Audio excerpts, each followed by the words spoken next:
Guys এটা হচ্ছে ম্যাচের প্রথম রাউন্ড আর এখানে হচ্ছে সোনিয়ার বাজার ভাই। আমি এখানে একটাকে মারতে যাই D8 দিয়ে আর আমাকে মেরে দেয় ইউএসটি দিয়ে ভাই। এটা কোনো কথা গাইস?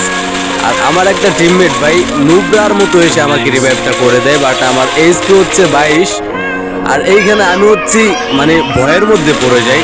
আর একটা ভাই সাইড নিয়ে যেভাবে আসছিল ওর সোনিয়া অন করে দেই, আমি আবার ডাউন হয়ে যাই। আর আমার আরও একটা টিমমেট এখানে আসে, আসার পর ওইখানে লুকায় থাকে এনিমিটা, সোনিয়া অন করে ওকে ডাইরেক্ট কনফার্ম দিয়ে দেয় আর ও একাই থাকে আর আমি ডাউন। আমাকে আবার ভাই 22 এইচপিতে এনে আমি আরও একটার ভাই সোনিয়া অন করে দিই, বাট এইখানে ও ডাউন হয়ে যায়, আমি আবারও পড়ে যাই আর আমার একটা টিমমেট থাকে। আর এই ম্যাচটা সোনিয়ার কারণে খেলাটাই কষ্ট হয়ে গেছে। আর গাইস তোমরা যারা সোনিয়ার পিছন মারতে চাও তোমরা একটা করে লাইক করে দিয়ে যাও।